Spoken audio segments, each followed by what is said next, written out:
Welcome to the Informed Pregnancy and Parenting Podcast. I'm your host, Dr. Elliot Berlin. If you care a lot about what you eat, you're going to learn a ton during this episode. My guest is a passionate person in general, and since giving birth recently to her first child, she has become extra passionate about pre- and postnatal nutrition.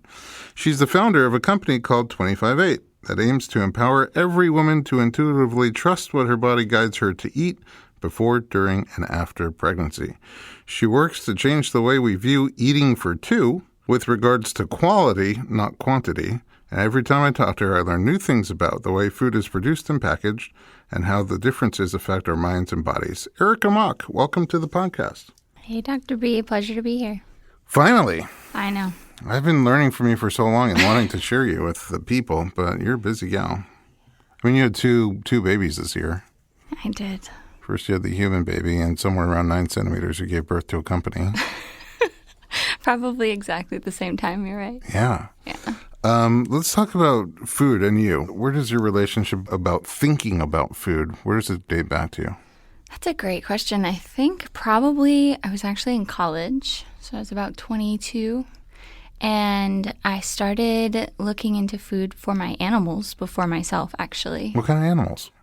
This was actually for a dog. Her name was Ella. She's no longer with us now, but she had a mammary tumor, and it was pretty daunting. And Was that essentially breast cancer for dogs? Yeah. Okay.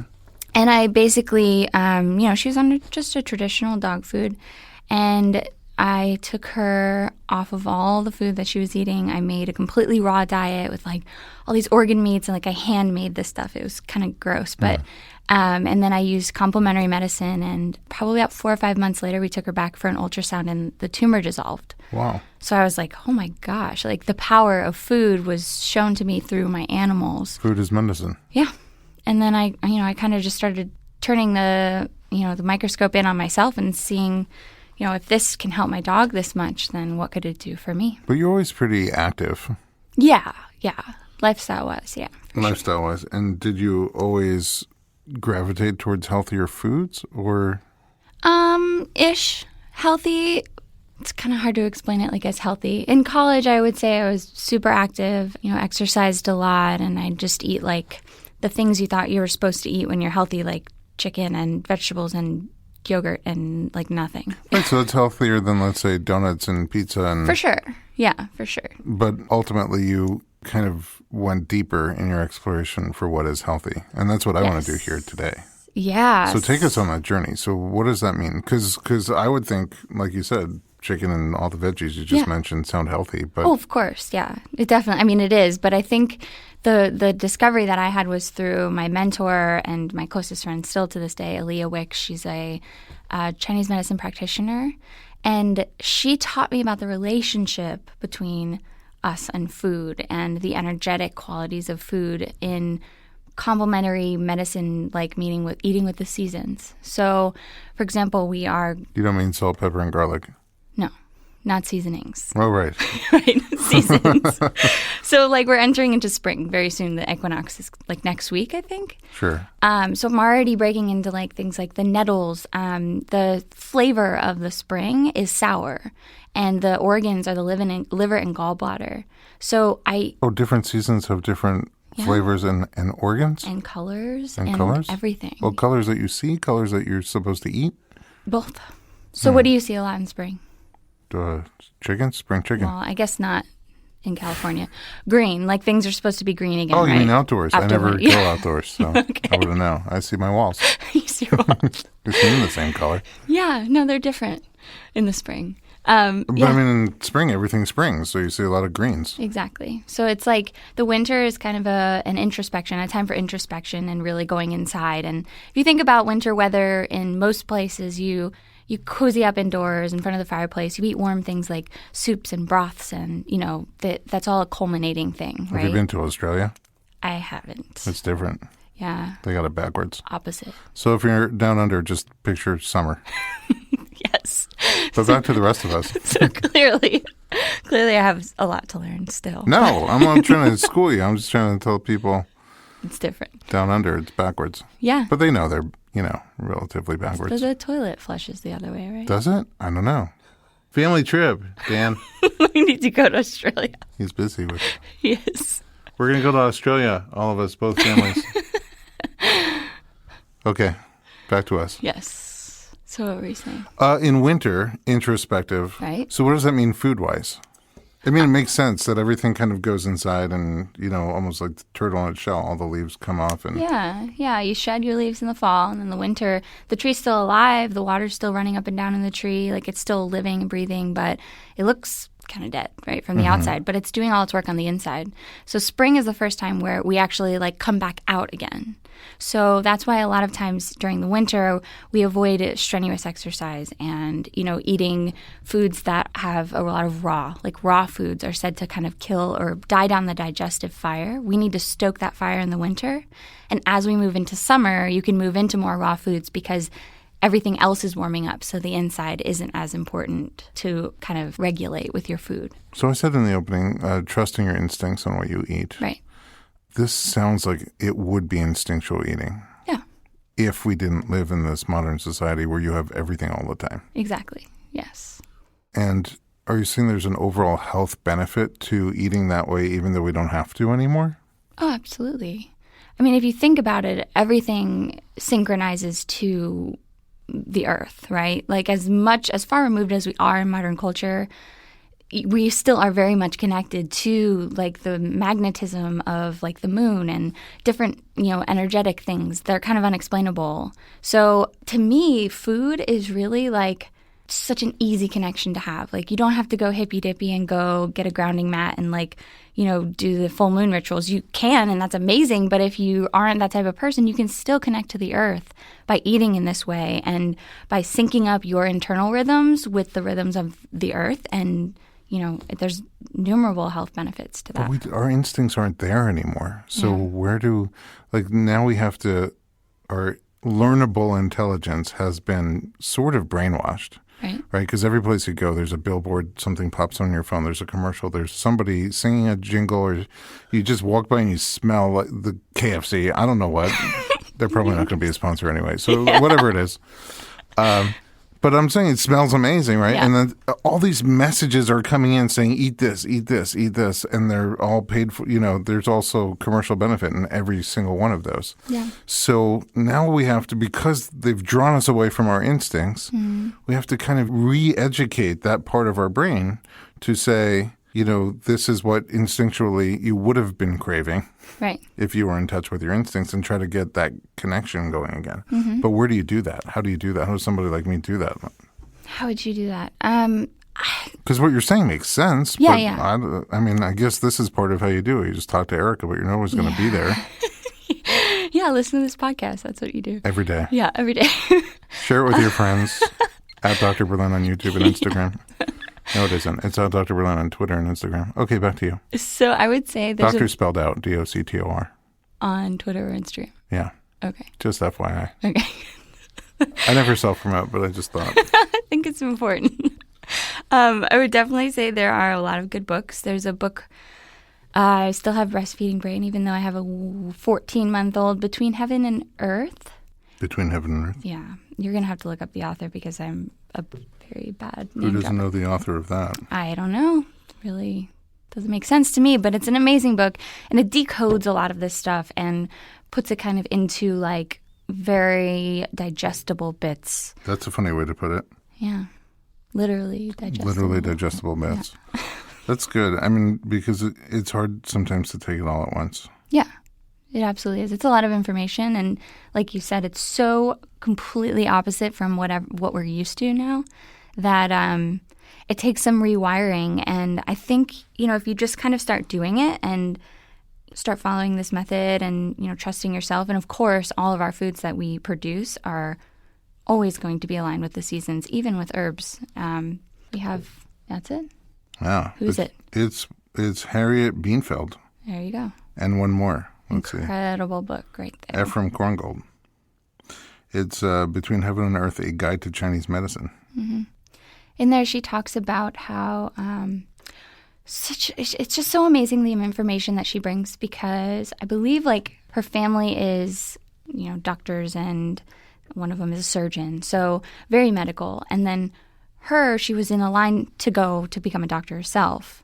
And she just took this like way left turn and started learning about Chinese medicine. So she brings both to the table, and she's able to like not, put down one or the other, but to show how different they are and where their strengths and weaknesses lie. And also just, it's just an incredible guide. And You did it again. You said she brings it to the table. Literally, she's bringing it to the table. In bite-sized digestible pieces. Everything in my life is food. I know. Everything. Welcome to my world. Right. Yours is just more sustainable, healthy, and nutritious. And just as a side point, you came to our house one time and made this meal that it looked good, it smelled good, and it tasted good. And then what happened afterwards is sort of profound because I would normally like eat that before I ate lunch, some of that food. Before you ate lunch? Yeah. Some of those different dishes that you made, they look, in my view, light, I would say. Oh, I see. Yes. I would be like, oh, let's eat that while lunch, while dinner's cooking. I got you. Some of it was not like that. It was heavier. But anyway, even after I ate those foods, they tasted so good. And I felt so energetic afterwards, but like light, like I could get up and breathe and stuff. I didn't have to like hold my belly in my hand, Yeah. But I had energy. Like even though I felt like I ate lighter, which in my mind used to be a bad thing. Like I want to eat big, strong, heavy everything. I felt more energized afterwards. That was like a light bulb moment for me. Was it? Yeah, especially because it tastes so good. Yeah. Yeah, you can get creative with the flavors and stuff. I think it's just not eating to be full. It's a very different way of eating. And again, that's like an intuitive eating thing. So if I sit with a plate in front of me, like the digestion starts when you first start, like you look at your food and you're thinking about your food. And in Indian cultures, when you touch your food because you eat it with your hands, and then it goes into your mouth and you chew, and then it becomes a part of you and you digest. So it's much less, just fuel to kind of get up and do the next thing. It's pausing with that food and taking a moment and really like thinking about what you're eating and what you're putting into your body that will be used as fuel later. But I could totally see how you'd think it was vegan too, right? It was also vegan. We're having vegan guests. Yeah. Right. So I know that you don't always cook vegan, but that's what it was. Right. So I was looking at that food and I was like, there's like no big chunks of meat on your plate. No. And also I was looking at the vegans and they're like, they're sturdy people. Like, like they're strong and healthy. Totally. I'm like, you're going to eat this but you eat it. And it's like, wow, there's a lot of energy in there. Yeah. Yeah. Personally, I love vegan food. I just think it's fascinating what can be done with different things, and like a cashew cheese. Like I never in my life thought that I would enjoy cashew cheese, and I love it. But I also find that myself, that I thrive on animal, like gamier meats, like bison and venison. And some of that they say has to do with your blood type too, like eating for your blood type. But I do find that I am strongest and the most vital when I do incorporate some meat into my diet. But for the most part, we eat mostly vegetables. I do the opposite. I eat cashews made out of cheese. Where do you find those? Yeah, it's cheese cashew. Oh, is that a new brand? No, but it's sort of confusing for the brain. My little joke. Cashew cheese and cheese cashews.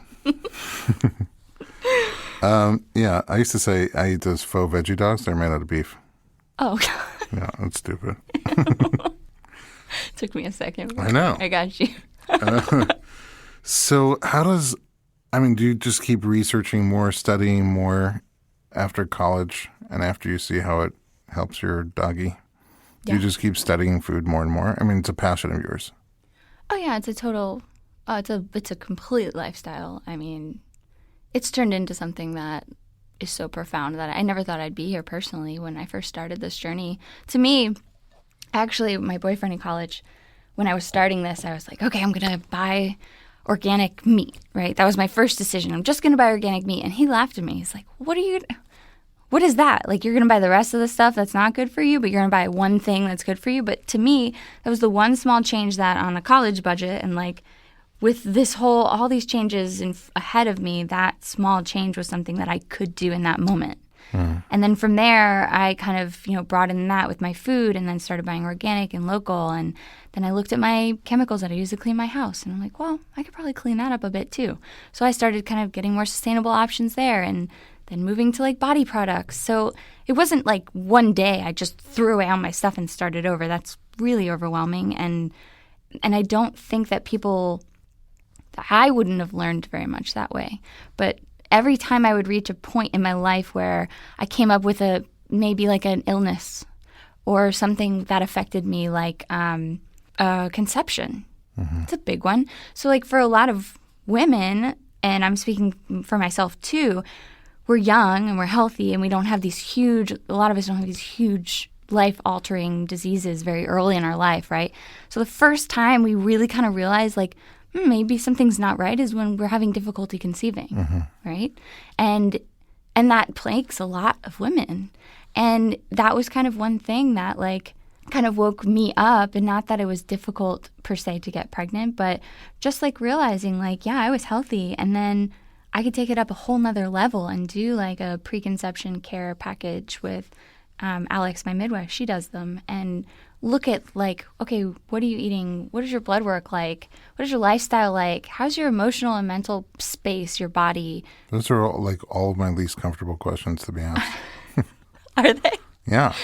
Why is that? You should dig deeper. Because I like to ignore. I'm a guy. I even in my office, I find, and I'm generalizing, but it's true. Yeah.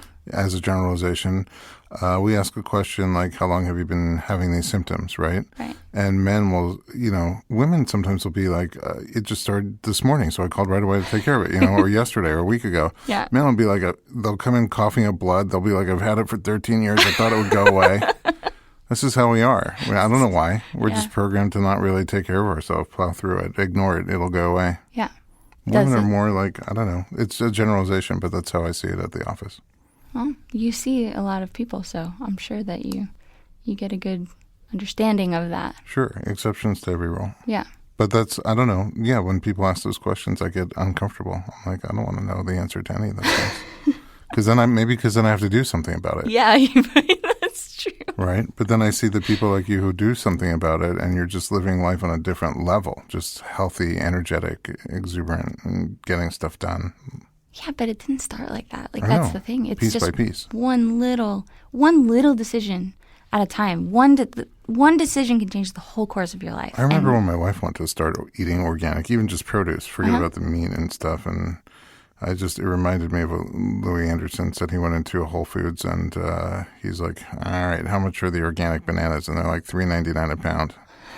And it's like, how much are the regular ones? And I'm like, they're free. You just take them, nobody wants them. He's like, all right, I'll take a bunch of free bananas and some of those organic stickers. That's awesome. That's how I was at the beginning. I'm like, they look the same, hon. This one's like an extra whatever per pound. I know. But there's a reason for it. And in our second half, when we come back, I want to talk about all those different classifications of food. Like why do we buy organic, either meats or chickens or produce? And what's the difference between all the different labels they stick on them? Cage-free, free-range, grass-fed, things like that.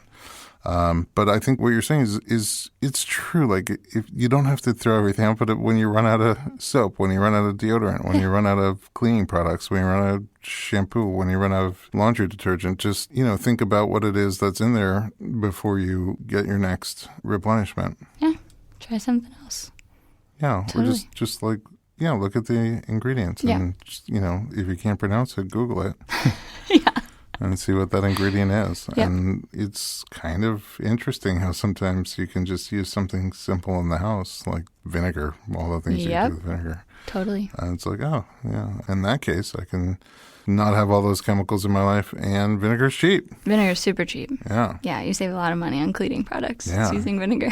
In doing my research on cesarean birth, I do this presentation for doulas, midwives, doctors on the history of the cesarean birth. Mm-hmm. And one of the ways cesareans started to become more safe when we would survive them is after the invention of antiseptics by Joseph Lister of Listerine fame. Listerine. And I found out that Listerine started off as a floor cleaner.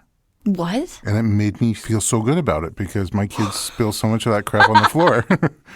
I'm like multi-purpose. Oh my God. Yeah, just a floor cleaner. That's what I read. What?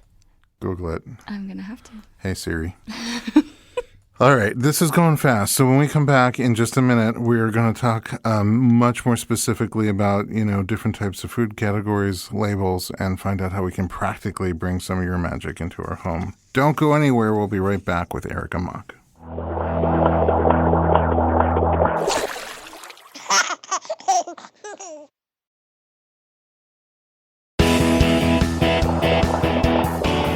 Welcome back to the Informed Pregnancy Podcast. We're talking to Erica Mock. All right, break some of this stuff down for me. Like when you go shopping for food, what are we looking for? Where are you shopping? Why don't we start with that? Where's a great place to shop? Farmers markets. Why farmers markets? Because someone told me this statistic the other day, and you're going to have to fact check me, but they said something like 4 to 7 cents of every dollar spent in like a grocery store is kept in the community, where like 94 to 97 cents of that dollar is kept in the community when you shop at a farmer's market versus like, I don't want to name drop, but like a Whole Foods or like a, whatever. AKA Amazon? Ralph or Amazon. Yeah, right? I have a close personal relationship with Ralph. Do you? No, but at the farmer's market. Exactly. Well, it's the thing. You get to know, like, and it's not just like, buying your food locally. And then, of course, it's, more sustainable and, it has to travel less miles to get to where you are, right? So it's not exhausted. It's not tired. No, right. It's not. But it's also more but vital. You're talking about, when you walk around there, you're looking at farmers who either raise livestock or grow fruits and vegetables or grains. Yep. And they know intimately the food it's the source. Yeah. They're the ones who grew it. Source, yeah. It's not even Ralph. It's not even the grocer. It's the farmer. Yeah, exactly. And you have to think about the amount of time from the point that the vegetables picked. Let's just talk about a vegetable. And it was like picked, right? It starts dying then, slowly, right? So those vegetables that were picked at the farmer's market were picked like the day or two before, and they're right there. Or sometimes it could be like weeks later where they're preserved, right, with a proper temperature and humidity and other things that, the grocery store makes sure happens. For longevity. But they're dying. They're like closer to, yeah. So like that's another thing. And honestly, then you get into like organic and not organic. It's very expensive to get the organic certification. And honestly, if you know the farm and you know the farmer and you trust them or you visited their farm and they don't use X, Y, and Z chemical that are still allowed to be used under the organic certification, but they don't use it, I would probably go with them over a certified organic farmer. That's one thing that's kind of amazing about you. You know your food. You know where it's coming from, your sources for yourself and for your company. Right. I always tell people, because I rave about your stuff, and they're like, what do you mean beyond organic? Which I'm going to ask you what that means to you. But I'm like, this, in my mind, the sourcing, how you know where everything was planted and nurtured and grown and cut and harvested and brought every step of the way, you know it. Yeah. And when it comes to like, chicken and beef and fish, if Erica's eating chicken, she probably knew its name. And it's sort of true. Yeah. Yes, so farmers markets, they make sense. Yeah. And when you're looking at different categorizations of food, right, the word organic, does that mean anything? What does it mean? Is that the word I'm supposed to be looking for? Yeah, and that's like, so glad you brought that up because that is a very common question and an important one. And one that I think is kind of getting a little greenwashed, which is crazy, right? Because organic is the way things are just supposed to be, right? Like it's not like something extra or special. It's just the way that it's supposed to be naturally without as much human interference with whether it's chemicals or whatever. So now, some of the legislation is kind of changing and, companies are realizing they can make a lot more money on organic. So again, this is knowing where your food comes from and knowing the farmers and knowing what really is like a priority, if that makes sense. Like for you as a consumer, if you go to the farmer's market and you have a conversation with them and you ask them, if they use chemicals when they cultivate or for pest control, or you talk to them and they'll be honest and upfront with you about what they're using and what they're not. I think that's more important than the organic certification. So if you're already at the farmer's market, you know the farmer, you know the location it's coming from, you know that the farmer cares about whatever they say, right, and that they're ethical, then I would choose that over going to Whole Foods and picking something that had an organic stamp on it that came from Mexico or Brazil, or do you know what I'm saying? Yeah.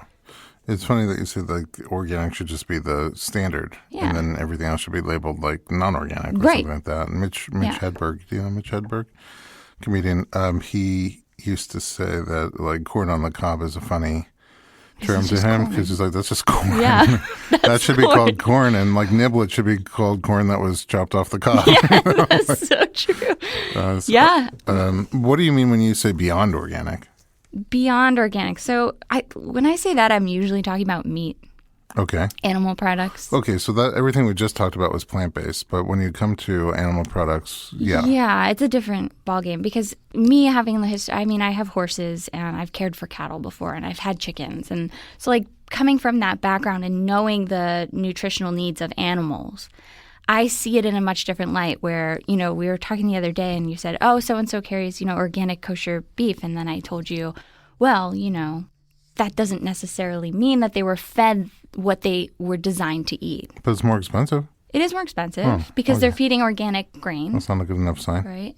No, it's not always indicative of the best choice. So organic means that they're eating Yeah, they're eating, well, it depends on the farm, obviously, but typically if you're just buying organic, it means that they're eating like an organic grain or an organic, they can even be fed organic corn or, you know, whatever they're eating is organic and non-GMO. Okay. So when I say beyond organic, that means, so a cow is a ruminant, right? So they have multiple stomachs. So they're meant to ferment their food, right?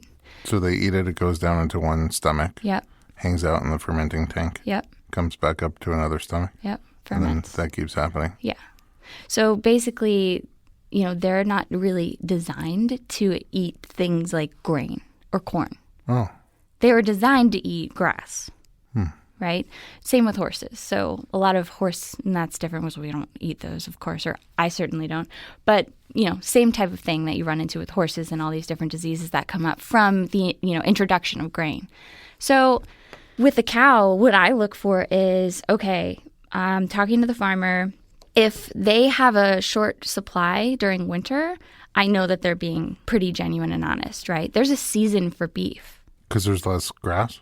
Yeah, there's less grass. There's like less moving around. They move them back in for the winter season. Like they bring the cattle in, right?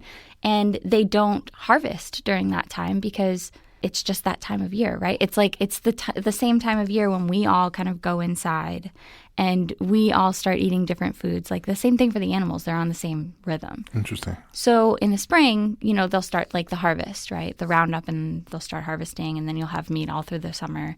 So I'm asking them these questions like, okay, this cow, is it ever fed any grain?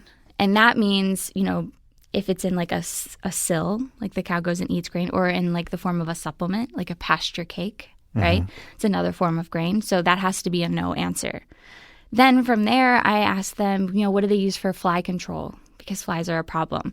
A lot of farmers will take like pesticides and they'll put them on the cow, like on their skin itself for fly control. So that has to be a no, right? And then from there, I'm asking, okay, so when they're harvested, how far do they travel from where they were living, where they spent their life on grass from beginning to end, to where they actually get processed? And then when they're there at the facility, how long from when they arrived until the time that they're processed, how long do they have to kind of settle in and they're so stressed out, right? From the travel, from the transport. So they need to have at least 24 hours there to like chill out, zen out, you know, get all the cortisol back flowing from in their bloodstream, and then they're processed. And then also during that time when they're at the facility, what are they eating? Are they eating grain, or are they eating silage, which is cut grass from the location that they came from? Ooh, Right? that's a lot of effort. Oh, it's ridiculous. I mean, I know like where we get our meat from. Like they know me by name because I ask these ridiculous questions all the time. So, but there's no way, like if I am going to a local health food store or supermarket, there's no way to just, without knowing the farmer, are there telltale signs to look for? Is there? Yeah, I would say if it's pretty safe if you can see like 100% grass-fed and grass-finished The USDA recanted its definition of grass-fed. So technically, like if they ate grass, they could be grass-fed. Oh, if they had like just a little bit of grass and mostly corn and grain? I mean... Still grass-fed, technically? Technically, yeah. I don't know if they're actually... I mean, again, it depends on if they're an ethical business or not. They wouldn't say that. But if you see 100% grass-fed and grass-finished, meaning it finished its life on grass, I'd probably hang my hat on that. Okay. Luckily enough, even in the grocery stores, I do know a lot of like the Whole Foods, like Eel River, which is a great company to purchase meat from. I just recognize, the different farms because I have made those phone calls to them before. So this is why I said every time I sit down and I talk to you, I learn stuff. Yeah. And it makes me be a little more inquisitive, when I'm going out to hunt and gather my own food from Instacart. So what made you, because you literally had a baby. I mean, I worked with you during your pregnancy. Do you remember when I first told you about this business? Yeah. And then you blew me away because you had the baby. Yeah. You told me during pregnancy that you were going to do something. Then you had the baby, and then you told me again after pregnancy, you're going to do something. And then you called and you're like, hey, can I run some menus by you? Like, we already have, like, things rolling. We're almost ready to be sending out samples. I'm like, what? Because normally, like, to start any business, especially a food business, is so intense and so overwhelming with just even paperwork and regulations. And the thought and effort that you put into your business goes above and beyond. And you had, like, a newborn. Yeah. But there was a passion. Like, you wanted to do this for a reason other than starting a business. What drove you? Honestly, this whole motherhood thing has just totally rocked my world. And the respect, not that I didn't have respect for women or myself before, the amount of respect and reverence that I have for women and mothers in particular, which is why my business is geared towards us, has totally changed my perception of everything. And to me, food is such a gift of nourishment, the gift of nourishment. It's the ultimate gift that you can give someone. So after going through birth and like understanding what it really took to get here, to get where I am, I had to, there was no if, it was when. Like, how can I take all this knowledge and information I have and use this to enrich this community and to bring it just another level, another step higher? Like, that changed everything. Yeah, and I think that's the passion that really drove you to do this now. Yeah, right. Totally. Instead of like, oh, let's wait a year and a half or 2 years until things are more stable and settled, in the home front, and then, launch a business. Yeah. Well, I hope Aiden, he's young. He's 14 months, but he's also always around you. He is. I mean, You're managing to do both at the same time. Koala care saved me. Like, he's just in my ergo all the time. Yeah. So it's great. That's good for the chiropractor, too. Yeah. Mm-hmm. I need to see you, actually. We're not going to have a chance on this episode, but I actually would love to maybe have you back and talk about your pregnancy and birth story, because it's also pretty inspiring. That would be awesome. I'd love to. What kind of foods specifically pre- and postnatal are important at that time, different than, general nutrition? I would say this kind of backs up to our intuitive eating talk earlier. Your intuition when you're pregnant, I felt more tapped into knowing what I needed then than I had in my entire life before. Just naturally? Like your body was telling you? I'm sure, right? Because that's just such a unique little snippet of time in our lives. And, we're gifted with this crazy power of like smell, right? And like our tastes change and like all these things change. And I do feel that our body drives us towards certain things like cravings, right? To show us like, this, you need more of this. That's a really good point. You don't normally have cravings like Not that intense. But they're famous during pregnancy. Exactly. So that's one thing I would say for pregnancy. Like for me, my thing was salmon. And I don't really eat fish. I don't really like it. When I was pregnant, I craved salmon. Like it was like, I'm salivating thinking about it now. Like it was like the most important thing on this planet and you had to eat it. Like I felt this pull towards salmon. Wow. And I don't really know why. I mean, of course, we can go to like the micronutrients of salmon, right? And know that there's all these different things and compounds and whatever, right? That's not the point. The point is that my body was telling me something and I listened. And I hope that, women feel empowered, especially during pregnancy, to tap in and listen to that feeling and let that guide their decisions that they make for what they're eating. Not to be cliche, but isn't for a lot of people that internal drive, that must-have thing, Haagen-Dazs? Yeah, like pickles and ice cream. Yeah. I mean, you could look at it as like vinegar. Like pickles are fermented foods, right? So that's like a digestive tonic. So it could be kimchi, but it's just pickles because that's what we're used to. Totally. Yeah. I mean, and, ice cream, that's a great source of, not a great source of fat. It's just like a source of fat, right? So you could be craving ice cream and kind of just change course and supplement it with something. Maybe it's still ice cream, but it's ice cream made with like local raw organic dairy. Oh, I see what you did there. Local raw. Law. You just save time. We should, I'm going to start doing that. Acronym. LOL. Choose the highest and best form of whatever it is you're craving and eat it.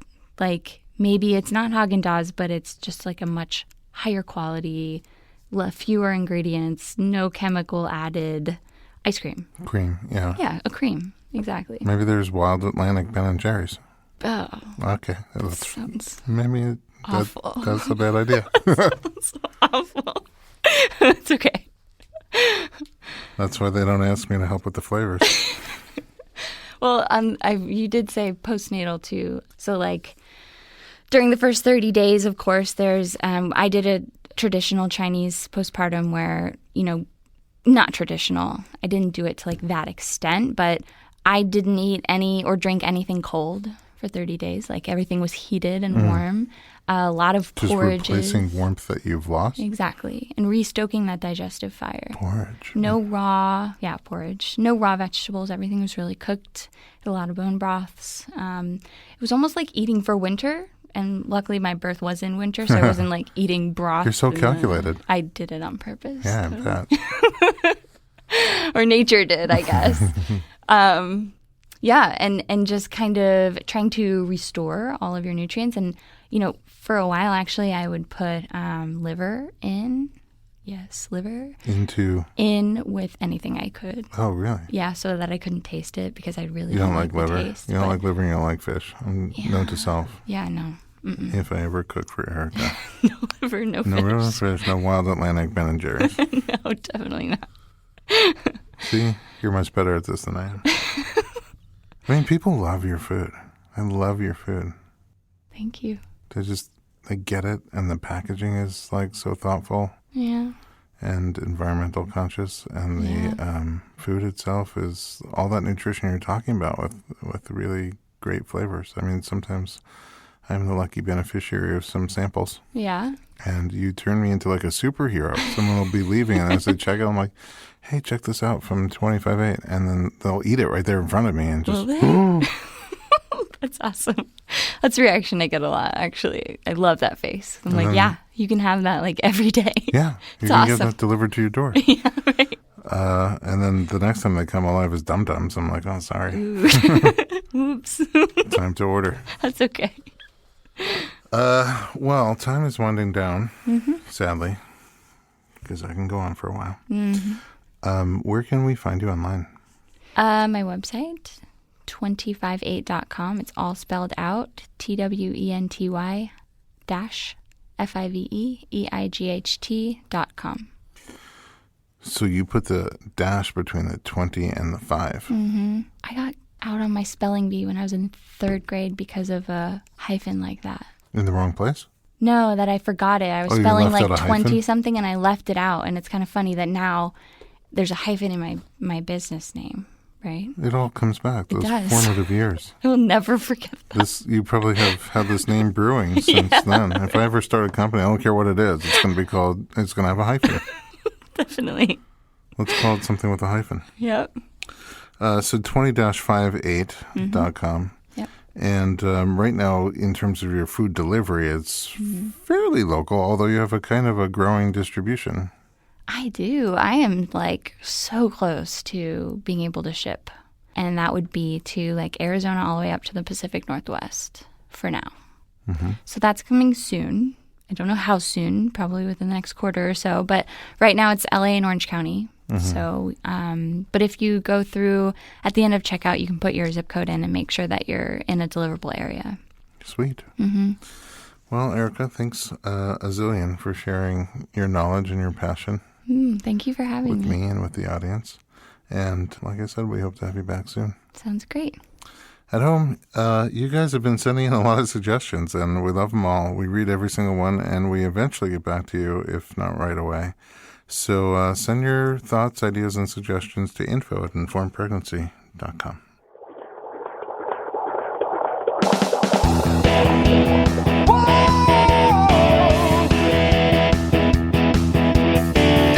Doctor, give me the news. I got a